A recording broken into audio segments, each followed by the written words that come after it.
So, good evening, everyone. Good evening to all of you that attended our webinar. This is the new session of the series of webinars on the law in times of COVID-19. This series is the result of a co-initiative by Univali and the Delaware Law School of the Widener University. Today, we are going to talk about the judicial system, the challenges it faces, and the legal issues that are arising due to the pandemic. We are very happy and honored to have as our guests tonight Professor Champi Lugg and Professor Orlando Zanon. Professor Champi Lugg is a Deputy Attorney General of the Delaware Department of Justice. Mr. Lugg has served as a Deputy Attorney General with the Delaware Department of Justice since 1996. In December 2016, Delaware Attorney General Matthew P. Dam appointed Mr. Lugg to the position of State Prosecutor, where he managed the DDOG Criminal Division and oversaw the day-to-day operations of over 250 staff, including over 100 attorneys. At the conclusion of Attorney General Dan's term, Mr. Lugg resumed his service as Deputy Attorney General in the Appeals Unit, where he represents the state in appeals before the Delaware courts. Between 2008 and 2015, as Delaware First Traffic Safety Resource Prosecutor, Mr. Lugg maintained a statewide caseload comprised of vehicular homicide and vehicular assault cases, and was instrumental in the creation and development of Delaware's first dedicated DUI court program. Throughout his career, Mr. Lugg has provided training and assistance to police prosecutors and professional partners in criminal law and procedure. He instructs at Delaware police academies and has lectured before local, regional, and national audiences. In his 23 years with the DDOG, Mr. Lugg served as a supervisor and trial prosecutor in the criminal division, handled civil litigation in both the civil and the fraud divisions, and oversaw the investigation and prosecution of financial and technology-based offenses throughout the state. Mr. Lugg was a member of the Delaware Board of Bar Examiners, and in 2016 served as vice chair of that board. He is an active member of the Supreme Court Commission on Law and Technology, where he chairs the Courtroom Technology Working Group. Mr. Lugg received his BA from the University of Delaware and his JD from the Villanova University School of Law. He's a member of the bar of the Supreme Court of the State of Delaware and is admitted to practice before the United States District Court for the District of Delaware. Professor Orlando Zanon, a dear friend of mine, is a fellow judge in the state of Santa Catarina and professor of the postgraduate programs in legal science for Univali. He is also invited professor of the Law School of the Judiciary of Santa Catarina, ESMESC, and the Judicial Academy. He received a JD from Univali and another JD from the University of Perugia. He is a member of the Academy of Letters of Santa Catarina, Brazil. Thank you so much for joining us tonight, and welcome Professors Lugg and Zanon. I'm sure this conversation will be great. We are looking forward to hear from both of you. So without further ado, welcome, and I give the floor to Professor Lugg. Thank you, and thank you for inviting me to participate in this group. I really appreciate it, and hearing you read that makes me realize I need to edit. That was just way too long and my background. Ultimately, what it boils down into and blends into this discussion is the fact that I've been a member of the Delaware Department of Justice for a long time. And so I'd like to begin as we talk about the justice system in the backdrop of, against the backdrop of a pandemic, just briefly explain kind of how Delaware is structured and how some of the things that we've done here in Delaware, I think, are linked to what is happening throughout the rest of our country. The first is that Delaware is the second smallest state in the United States. Rhode Island is physically smaller than us, but they have many more people than we do. We have right around 1 million people as far as our population. Because of that, we don't have district attorneys. We don't have we don't have a prison and jail system. We have a unified correctional system, and we have a unified judiciary. And by that, I mean that all of our courts are ultimately answerable or answer to the Chief Justice of the Delaware Supreme Court. And that has really proven, I think, effective in how we've been able to function for the past 3 months, but also my hope is it will be an effective system that will enable us to move into the future. So what did we get hit with, and how did we respond, and where are we going to go forward? That's kind of how I've structured this. So back in February of this year and into March, we were just plugging along, working, and we heard about, and we're starting to read articles about things that were happening with respect to this virus around the world. And about the time that we started to absorb what was going on, things developed very, very quickly here in the States. It really began on the western part of our country, but then also hit the eastern part and spread dramatically quickly. So by mid-March of 2020, we had in the state of Delaware a state of emergency, and basically from a system of justice and a functioning of our courts, everything went remote pretty much immediately. And so, how did we do that, and what were we presented with? Really, one of the things that comes to mind as I was thinking about my comments here is there's this old, proverbial saying that necessity is the mother of invention.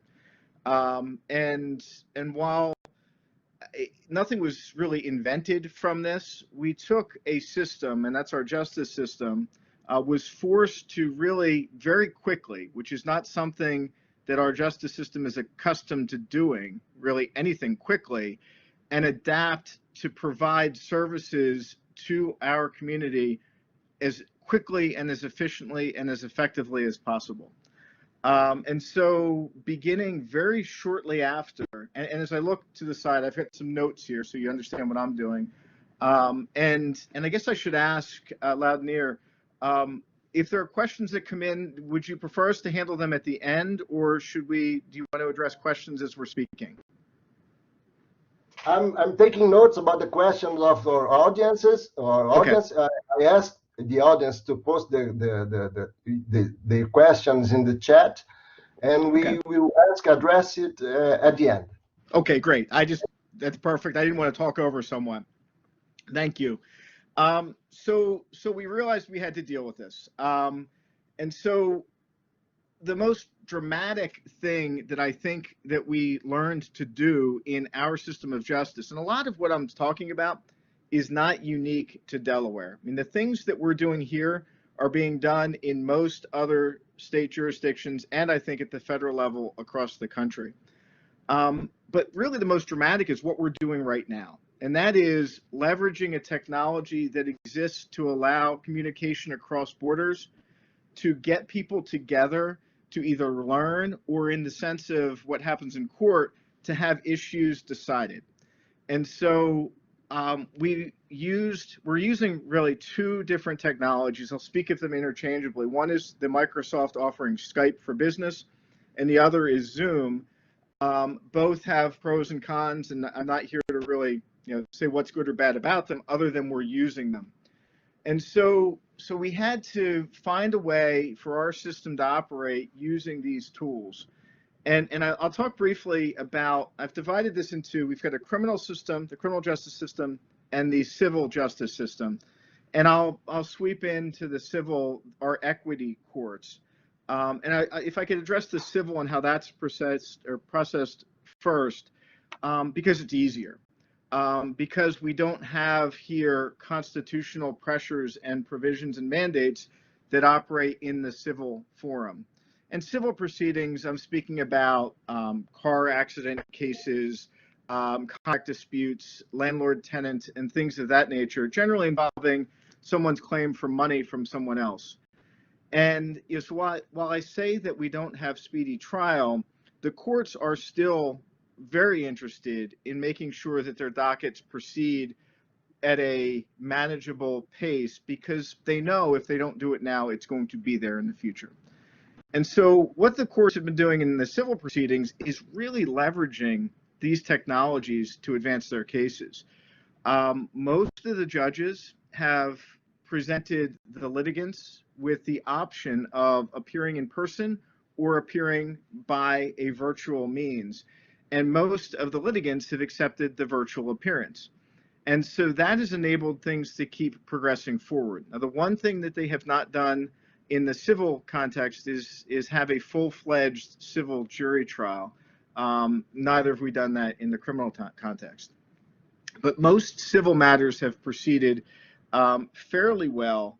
Now, some of the challenges that they've faced in the civil world is the need for attorneys to speak to one another if there's more than one attorney working on a case. The technology that we're using has the ability to have breakout rooms and things like that, but that, while useful, I don't think effectively replicates the idea of two lawyers sitting at a table where they could either pass a note or whisper in the ear of one another to resolve an issue. So while that's occurring, that does add a little bit of time to the proceedings. The other thing is the court, most proceedings short of trial in the civil world, the hearings are discretionary by the court, where the court can choose to decide matters on the pleadings that are presented to it. And I think, we'll have an opportunity when we get through this and to go back and engage in kind of a 2020 hindsight. And it'll be interesting to see if, because I suspect it's true, that courts are treating their hearing time a little bit more valuably and spending more time resolving matters on the papers. So our civil, if we're to look at where we are from a case log and a backup in cases, they've incurred some in the civil context, but not nearly what we presented with in managing our criminal caseload. And so while I put off the criminal at the start because I think it's more challenging, I'll address some of the things that we've done in the world of handling criminal cases next. And that truly is where our struggles, and I'll talk in a few minutes about the reopening plans that our courts have engaged in, and I've seen this in other jurisdictions. If you look at these plans, the bulk of the work has been on how criminal cases will be managed going forward because of these issues. We have federal and state protections of both speedy trial and the right of confrontation. And so for the time being, our courts have used the various executive and judicial declarations of emergency to stay proceedings. So that's kind of acted to maybe pause the speedy trial concepts. But then we have confrontation concepts where those who are charged with crimes have certain rights to confront or be confronted by those who are making the accusations against them. And so what we had to do, and I think we've done this fairly well, and I think a pretty good job in Delaware, and other jurisdictions have done this as well, is, again, offer to those who are involved in the proceedings the opportunity to, if they choose to, engage in the process by waiving some of those rights. And so by that I mean, if a person is charged and bail is set at a number, they may waive personal appearance to have a court address their matter through a technology, again, like this. Preliminary hearings where a court is assessing whether probable cause exists or not, the personal appearance could be waived. And so what we've done is working with, and again, this is a function of our size, we work with our defense bar, we work with our courts, and we work with the Department of Correction and our police, and we've developed ways that we can get the litigants, and particularly those charged with the crimes, before a court to have these issues addressed. We're also, the court has gone so far, and this is a very, very new thing. Never before have we engaged in a pleading process. By that I mean someone pleading guilty without them being in a courtroom. And we're doing that now. Again, there is a waiver, there's a colloquy, a discussion with the defendant to make sure that they truly understand what they're doing. And that's happening both in our federal courts and in our state courts. And so somebody who might have committed what would be deemed a lower level crime, that they might not be ultimately receiving a lengthy prison sentence, or where probation is appropriate from the outset, have the opportunity to get before a judge, have the issue addressed, have the plea entered, and in fact have their sentencing conducted remotely before a judge. Now that's been very good to enable us to process cases as we go forward, or through the pandemic, but there are some concerns, and I'll talk about those concerns in a minute, with continuing that into the future. But that's how we've been functioning. We've been doing this. We've been kind of muddling along as best we can. We're resolving as many cases as we can, and we're making sure that people who shouldn't be held aren't being held. And it's been as effective as we can be against the pandemic. Now, as I mentioned at the outset, because we have this unified system, as we were working, the various actors in the process, our Chief Justice convened and built a group that's called the Courts Reopening Committee. And so in April, while everybody was doing this, there was a group that dedicated their time to focus on, well, how do we come out of this? How are we going to work into the future once, and we hoped there would be a time when things would subside to some degree. Now, in recent weeks, we've seen some positive trends with respect to how the pandemic is affecting us across the country and how it's affecting us in Delaware. And so things are starting to use the term, open up a bit. And so that Court Reopening Committee released its report last week, and I'll talk briefly about it. It's a 4-phased process that will bring us to what is now being deemed the new normal. And by that, I mean, there's a recognition that I think by most that we're not going to ever really get back to where we were in February of 2020. There are going to be some changes that we'll see. So the first part of that is going to happen on Monday, and it's phase 1, and that's deemed a soft reopening. There's not going to be much of a change from how business is operating today. There'll be some access to the court facility itself by lawyers. There'll be media access, so they can actually, they call them data miners, people who are looking at how cases are being processed. They can now start to come in, and they're going to bring court staffing up to a max of 25%.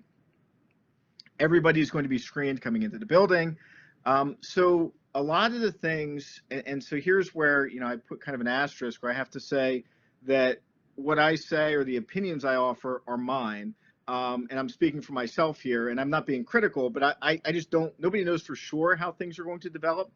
But I think that there's a recognition that as we begin to open, the things that look really good on paper are going to present challenges as we try to do this. So I imagine a typical day where we might have had a line of people entering our courtroom in February on a normal day.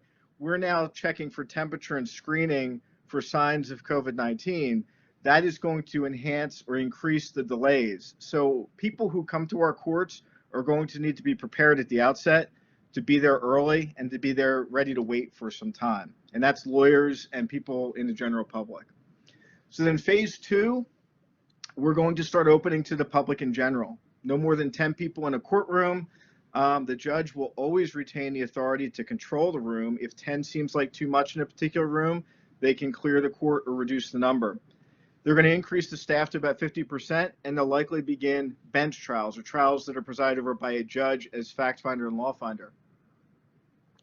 That will happen right now. The hope is to have that happen the second week of June. So we're going to go quickly through phase 1 into phase 2. Then phase 2 is expected to exist for some time, because that's really going to be the point where I think the various actors in our system can see where change needs to be made and how things are operating before they get to phase 3. And phase 3 is really a big jump. That's going to increase allowable people in a courtroom to 50, and it's where we can start seeing jury trials. And one of the things that we have here, both in Delaware and most other states, actually all states now, a recent decision, and the federal government, the concept of a jury trial, and it's typically 12 jurors, but for us to get to a jury of 12, we usually have to start with about 100 people in a room. And so it's going to be, because we need to go through a jury selection process, and that's going to be a real challenge. The other challenge that we have when we start having trials of those who are being held in our correctional institutions, those who are being held pending trial, is the fact that our transport vehicles don't provide that 6-foot barrier for more than 1 or 2 people. So where we could transport 10 or 12 people in the past, we're not going to be able to do that. Then we're going to hit, at some point in the future after that, what's been deemed the new normal, where staffing will get to 100%, and we're going to try to find that point where we're going to function into the future.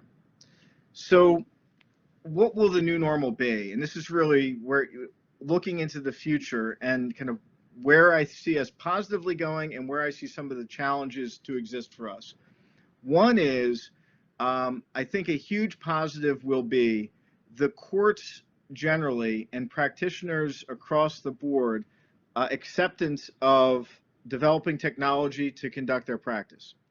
Never before have we had a time where people were forced to use things that they hadn't used before and become proficient in them very quickly.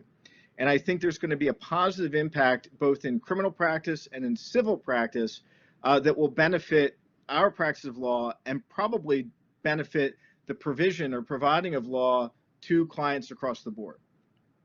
The challenges that we're going to face are the individual comfort level of people being summoned into a courtroom to engage in the process. So will witnesses be comfortable coming to court? Will a juror who's summoned to appear in August or September willingly appear in August or September? And will a court be comfortable in using its authority to compel that person to come in?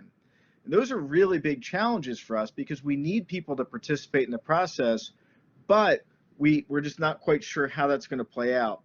And then, I think one of the biggest, and this crosses between civil and criminal as well. When we start talking about using technology to replace things we've done historically, I know we have to be very, very sensitive to, the term optics or appearance has been used, or just the fundamental fairness of our processes and how that's perceived by those who are participating. And so, for example, the courts need to retain their role, the majesty and the decorum of the courts, and those who are brought before the courts need to feel that there is a credibility to the authority that is being presented to them. And that's going to be a challenge. And so I think particularly in the criminal context, where a defendant today may waive certain appearance, they may not in the future, because there is buy-in by those who are charged or acceptance of the authority when they're in the room with the person who is imposing a sentence upon them, rendering a judgment in their case. And for as much as we'd like to use technology as much as possible, I think we really need to be sensitive to those concerns and how we're engaging in that. I'll leave with we had an event that occurred in the United States Supreme Court, May 7th of this year. They shifted and started doing oral arguments by telephone. And we think of, in the United States, that is the pinnacle of judicial practice. And there was a flush of a toilet during an oral argument. And it became reported on as, quote, Flushgate, because the concern was, well, what does that say? If something like that can happen, does that demean the institution? I don't think it does. And I think much like we've been talking about how we've appeared here tonight, but these are things that I think are real concerns once we get through the immediate and emergent aspect of this health crisis as we look to develop technology into the future. So thank you. Thank you, Professor Lugg. That was great. It's very interesting to know how things are developing in the United States and in particular in Delaware. We now would like to hear from Professor Orlando Zanon. And without delay, I give you, Professor Orlando, the floor, please. Thank you. Initially, I'd like to thank the invitation for me to be part of this very successful project. It's great to be here with Sean and my friend Laudenir in this edition of the webinar Law in the Time of COVID. I want to talk about judicial administration, more specifically some mentions about hearings, the performance of warrants, and especially case flow management, judicial workflow in the time of COVID. Case flow management is a very serious concern in a country with more than 80 million pending cases and 20 million new case filings per year. This information is from Justice in Numbers for the year of 2018. We are in a scenario with 18,000 judges, 270,000 support staff that costs about 90 billion reais per year in order to produce 22 million sentences per year. And we have more than 1 million lawyers and half of all the law schools of the world. So this is our scenario. A judge in Brazil has to administer efficiently his judicial workflow in order to adjudicate in a timely manner. How to do it during a pandemic quarantine? That's what my discussion is about. To answer that, I will talk about my experience as a judge in the city of Blumenau, state of Santa Catarina, and especially as a member of internal affairs in the Supreme Court of my state during the last 2 years. I want to remind that internal affairs, corregedoria as we call it, is not only about punishing judges. In Brazil, it's about providing guidelines, inclusive about court administration. So hearings. I think that Chan already said a lot about hearings. And in civil procedures, it's not a big problem. It's not that big problem. We can use the technology to make the hearings happen. What we need is that the parties agree with this procedure. And we can also do conciliation hearings using the official video conference software or even whatever app you want to use, like WhatsApp. It's okay. The problem is in criminal practice. Why? We need the presence of the defender. And in our law system, the validity of the testimony depends that the witness speaks in front of the judge. We need that. If the judge is not in the room, we need that a public official is there, so the judge can work using video conference, but a public official needs to be there. And the presence of the defender, that's absolutely necessary. And what if he goes offline? That's a problem. That's a problem for criminal practice. So we have to keep our building, we call it forum, open for hearings in some criminal cases, for jury trials even. And we have to take care, we have to make adopt some health measures for that. And that's the problems we are facing now and for our opening too. And the warrants.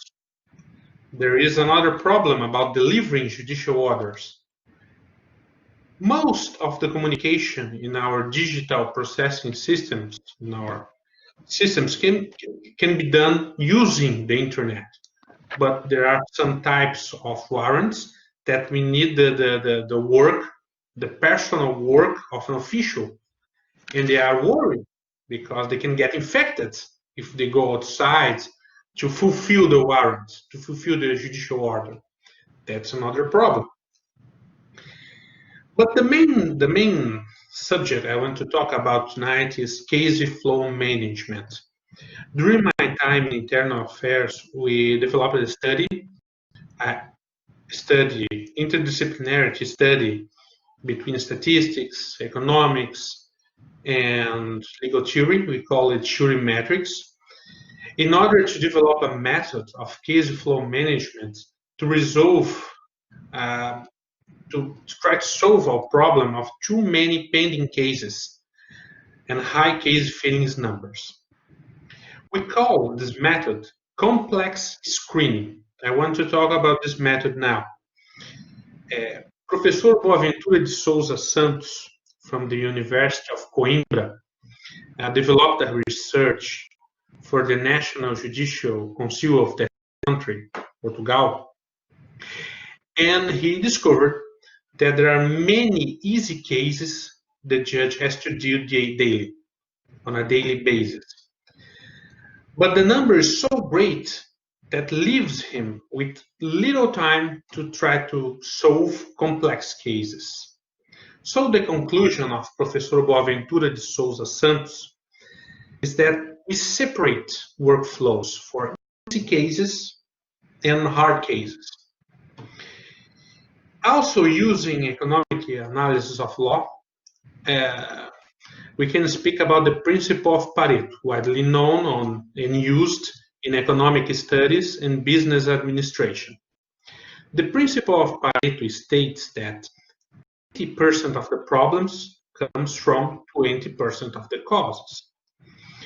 Using that in case flow management, we can see that a judge usually spends 80% of his time trying to solve 80% of the high numbers of easy cases.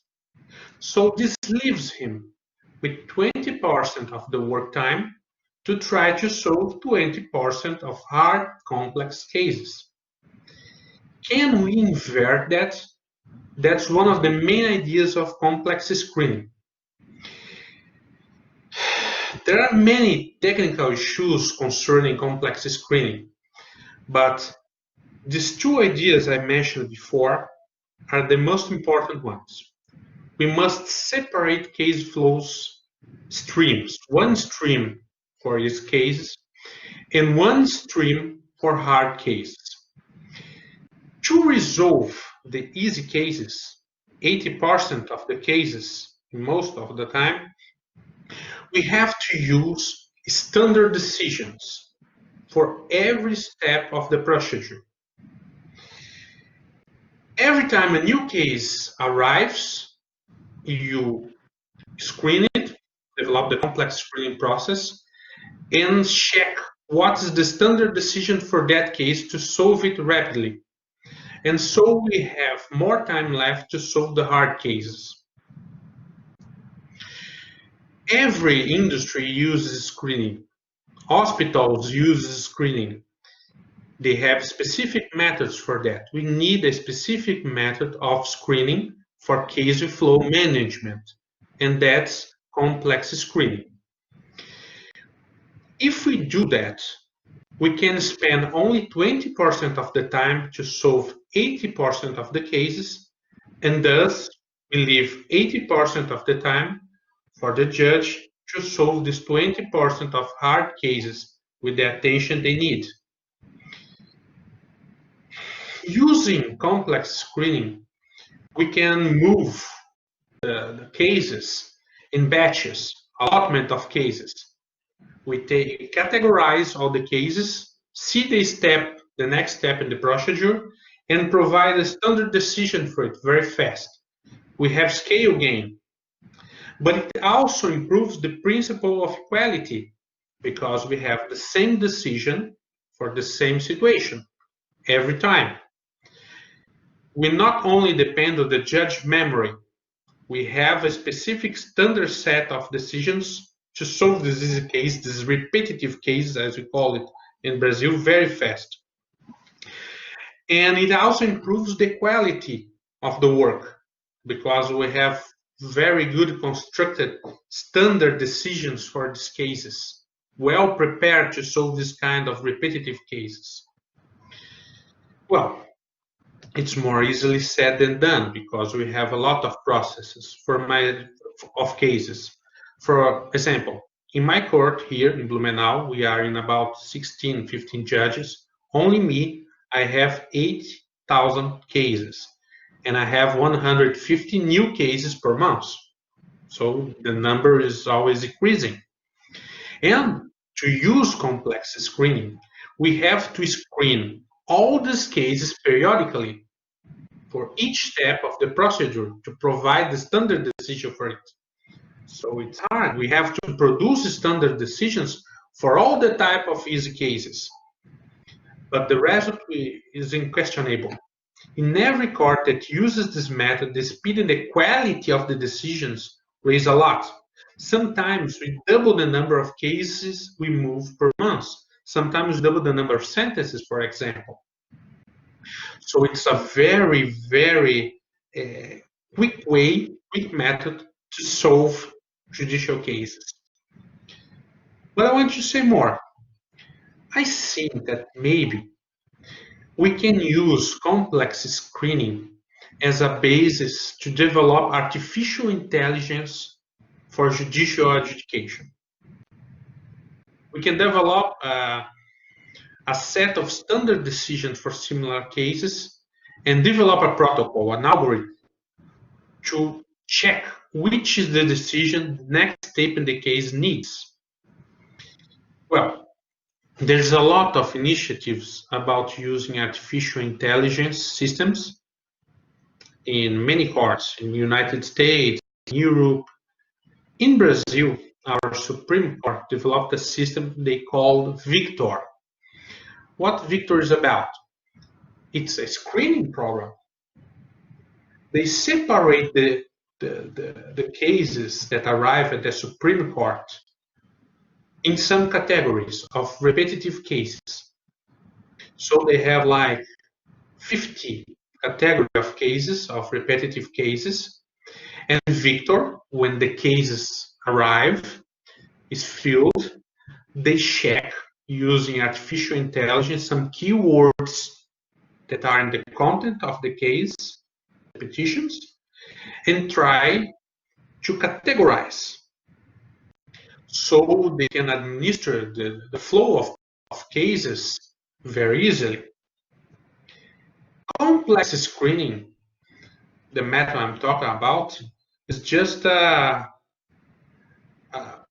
better type of screening. We can use it as Victor used the simple screening. But we don't only see the type of case, we see the specific type and step, the next step of the case. So if we use complex screening and apply artificial intelligence to it, the system can suggest for the support staff or for the judge what's the standard decision that should be probably used as next step of the case. That would be great, even if you use supervision. So it suggests this next step to the support staff and the judge, and he can override that if he deems necessary. Well, we can do that. Do we want to do that? Is this desirable? Well, there are some scholars who say that this is desirable. For example, Yuval Harari and Daniel Kahneman. Daniel, I mean the winner of the Nobel Prize, understand that we should use a good algorithm if available, because it's more certain and secure for decision making than having confidence in one person thinking, subject to biases and errors. So complex screening is a method that can help with that. What do you think about it? That's my speech. And with this question. Thank you, Professor Orlando. I was just writing here a question to address Professor Lugg about how he sees the use of artificial intelligence in the future. of case management. And if you see any room for this in the judicial system of the United States of Delaware or Delaware. Okay. Well, thank you. So I, I get the question posed to me by the professor, so I will take it. First of all, to answer your question, I think it's fascinating, and I think it's something that has, real and then common sense, which is just so important in the work that we all do, potential. I was struck by the final comments you made to the credibility that's enhanced by using something that drills into and allows AI to assess where a case is positioned ultimately for assessment. And I also think the thing that I would expect to hear from judges really anywhere, that 80-20 idea, it's not unique to any particular line of work, I think. And if we truly can leverage technology to give us and to give judges the time to focus their energy on that 20% of difficult cases and resolve and quickly address that 80% of cases, absolutely, I think that that is a concept that would be very well received here. And I think that the way, Professor, you presented it, because the first concern that I think most folks would have is the judge themselves being replaced by the technology. And if I'm understanding the assessment and how you've presented it, that's not it at all. But rather, it's using technology to put the cases at the outset in their appropriate bin, so to speak, so that the judge knows where their most and greatest mental muscle needs to be deployed. And when you look at it that way, and as you said, from a case processing perspective, I think there's huge potential. So to answer the question that that was posed to me, optimistically, and again, I think a lot of here in the States, a lot of our approach to lawyering, and particularly to the justice process, where we were so slow to adapt and react historically, that's going to change. I think that those type of things will be more readily accepted going forward. That's me. So that's my hope. Thank you, Professor. We have already three questions now. I would like to ask Professor Marcelo if you have any question or any comments, please. No, well, Laudenir, I'm very glad to hear to both professors, and there are interesting questions being addressed in the chat. So I'm here just in the audience, very happy with what I'm listening to. Thank you. Okay, I didn't take the time. I didn't take the time to thanks Professor Marcelo to invite me to this webinar. You don't have to. My pleasure. Thank you for being with us. Okay, thank you. I'll ask professors the first questions that we have. I'd like to know if the professors think that after this pandemic, laws will be made to respond to situations so odd as this pandemic, as a pandemic. In that sense, most countries were took by surprise and had to prepare themselves in the middle of the horror, and that could potentially be different if we had specific plans to attack the situation right at the beginning. In the context of the judicial systems, how do you see that we could prepare ourselves for another case like this or something even worse?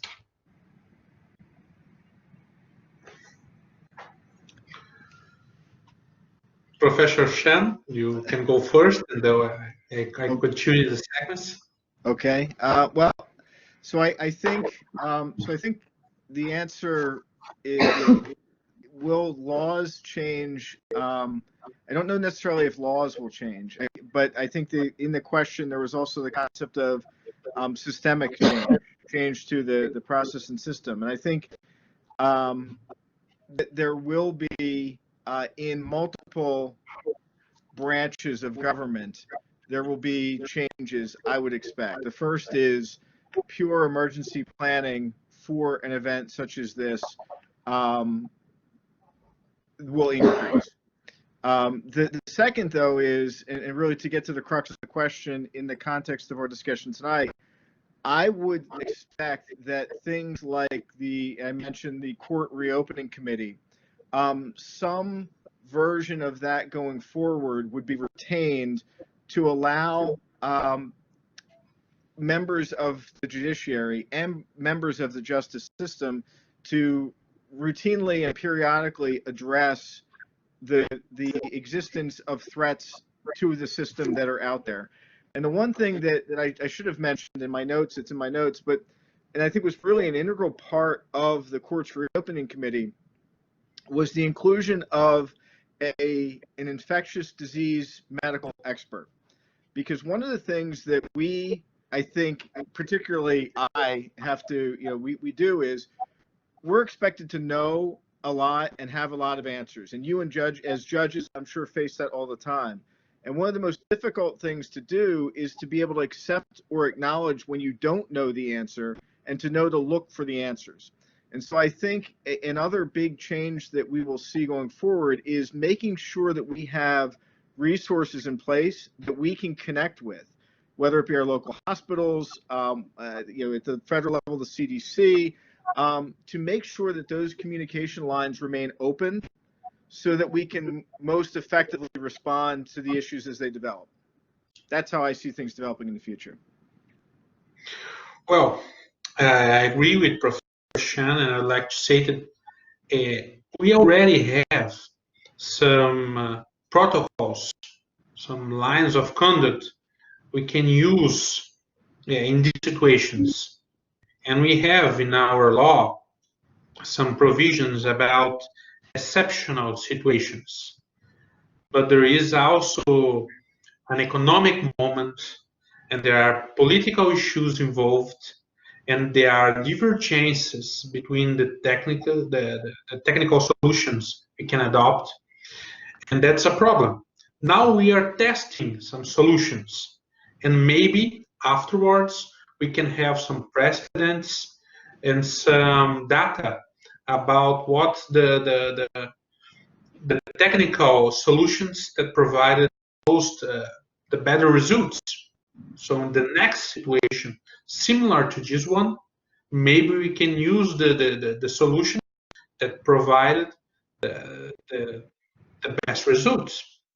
I think that's my answer to this question.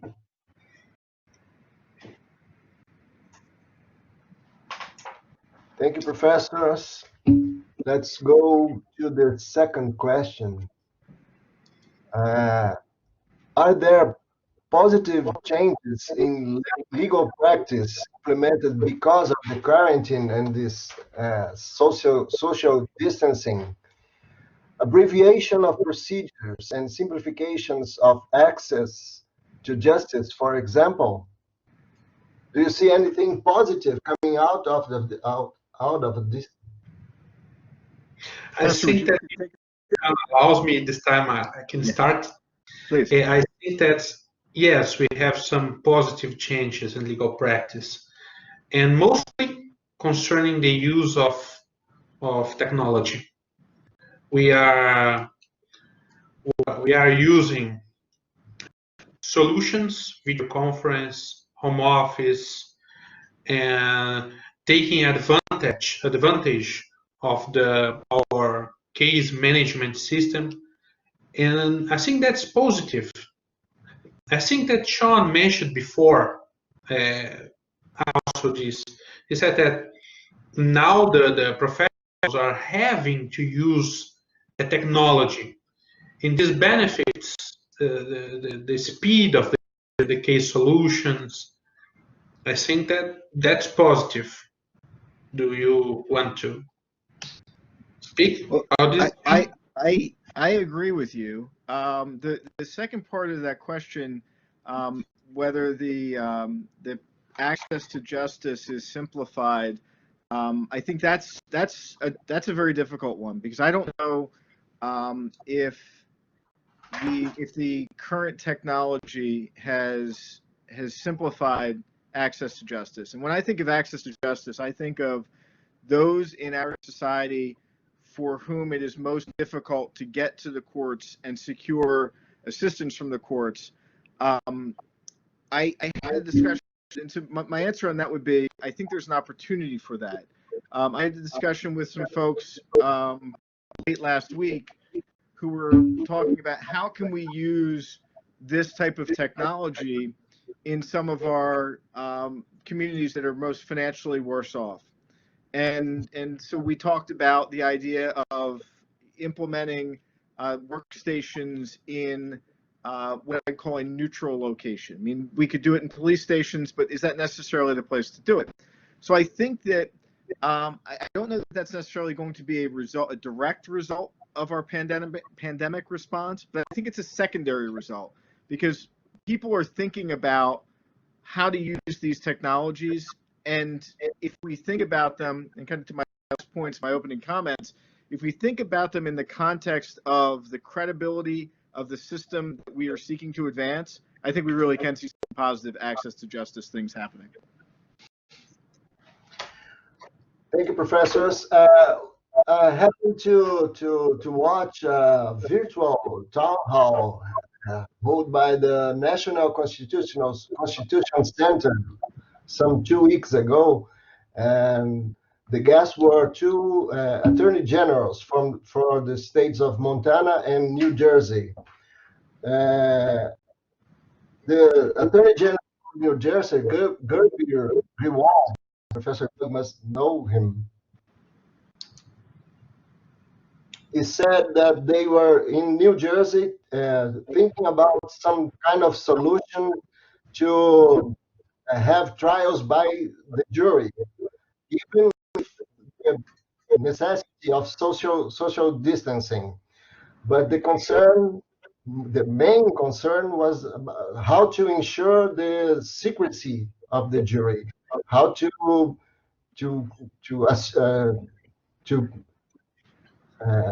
keep the jurors I don't know how to say, Orlando, sem comunicação. Yeah, without communication. That's yes. different in the United States. There they can talk, but here the members of the jury can't communicate. Right. They can talk, but they can watch TV. They can talk to other people other than the other jurors. Is there any talk about this kind of problems regarding the jury trials, in particular in Delaware, in this plan to reopen? So with respect to that concern, that is a fundamental concern, I think, in any jurisdiction in this country, and that is, if you hold a jury of 12, how are they going to come together to receive the evidence, and then how are they going to deliberate on it? So our view, and with respect to the plan I was laying out, we won't be convening juries until we get to that third or fourth phase, where it is deemed, from a government perspective, but also from a science perspective, safe to have that many people together in a room.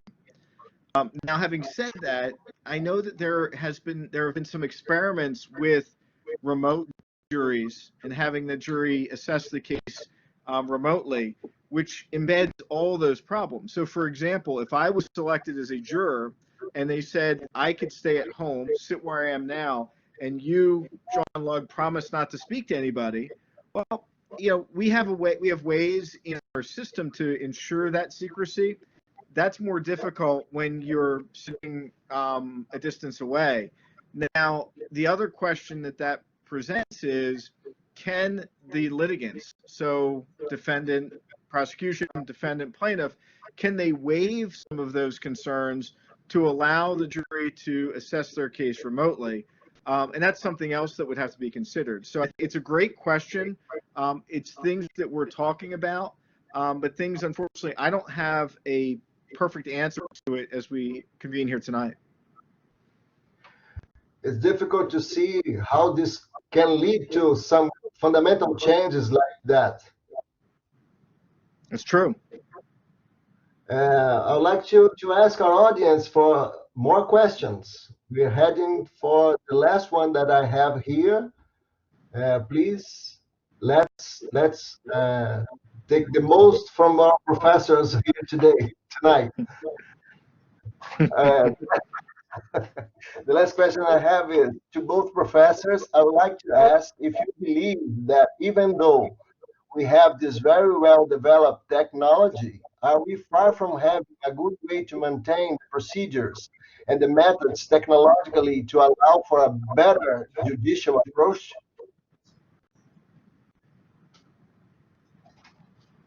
Would you like to respond to that? Okay.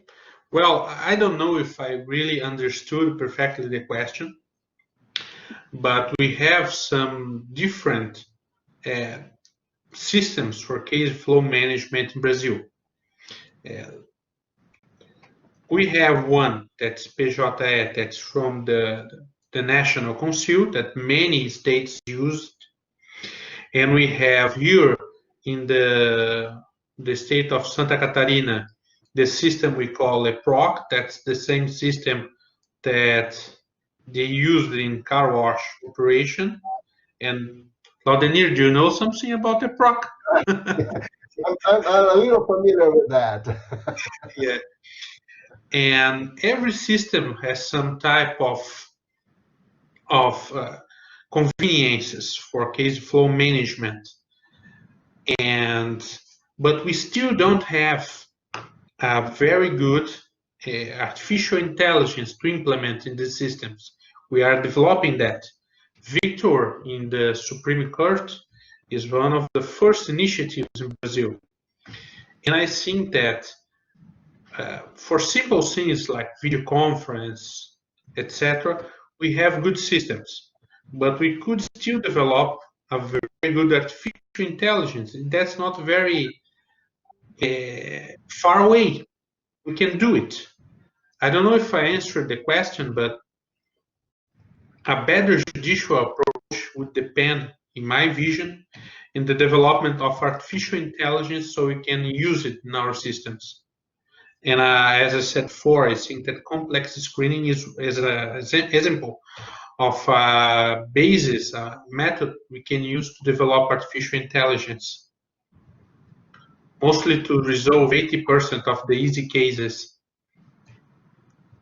Yeah, I think one of the challenges that we would have, and probably not unique to us here, is the budget, the limited budgets that we as government personnel have. And so I think there are a lot of very effective tools that could be injected into our legal system to provide improvements, enhancements, and management. And really, it's going to end up being a cost issue, and that's why these discussions are so great, because I can take back to the folks that I meet with, and same hopefully for you, the stories of the very positive developments and how we can use tools that might seem very expensive at the outset, but the long-term cost of that and the cost savings is so dramatic, and that's the real challenge. And I think that to implement is costly. To maintain, there is a lesser cost, but probably a cost savings over the life of the use. Thank you, professors. That was our last question, but I would like to thank you again for this great webinar, this great conference, this great debate. Thank you, Professor Marcelo, for asking me to join you in this endeavor. It's been a pleasure and an honor. And I'd like to ask Professor Marcelo for your last question, your last words. Well, thank you, Laudenir, for Dr. Laudenir, Professor, for moderating this webinar. I'd like to thank very much Professor Sean from Widener University, Professor Orlando from our Univali. It has been a great evening, a great discussion. I mean, I got many messages from people that were in the audience saying that, well, we're getting better every week. That makes us feel very happy, satisfied. And what I was thinking is that this possibility, I mean, this pandemic generated a possibility for us to be closer, even being away. I met Professor Sean last year very quickly when I was leaving Wilmington to New York. He was starting a conference for our students, but I didn't have the opportunity to talk. And this year we have had two conversations by now, and we exchanged emails. And so that's what is happening with us, with our faculty members, both from Univali and from Widener University. We've met some professors. We're having the opportunity to exchange experiences, exchange knowledge. And this is what we're here for. Our agreement, I believe, is for that, to generate more reflections, to stimulate our students to develop their studies. So I'm very, very happy with everything so far, with everything that has happened so far. So thank you a lot. Thanks very, very much indeed for this great conference you provided. And lastly, I'd like to invite everyone for next week. This series is not over yet. We are still working for the following webinars. And next week, we'll have another very interesting discussion about free speech in the COVID-19, and with the presences of Rodney Smolla, the Dean of Delaware Law School, a very well-known professor, a very well-respected attorney at law. And we're very glad to have Rod with us, and he will discuss with our colleague, Professor Luciene Dauhi, who is in the audience this evening. So I greet Luciene as I greet Jimmy and Erin and Richard Herman, our friend, our colleague from Delaware, was there as well. So next week we'll have this very, very interesting discussion about free speech during the pandemic. So thank you very much, Laudenir. If you want to close, I thank you a lot. I think it's incredible how adaptable we all are capable of being in this time of pandemic. This is a challenge for every one of us, and this shows how we can be productive even without meeting, even without being face to face. And now I'm having the pleasure to be taking classes from Professor Lugg and Professor Herman from here, and they've been in Delaware. So technology and law. This has been incredible. Thank you for inviting me again. I thank you, Marcelo. And we close this webinar. Thank you, our professors Orlando and Jean-Luc. Have a good night, everyone. See you next time. Good night. Thank you. Good night. Thank you.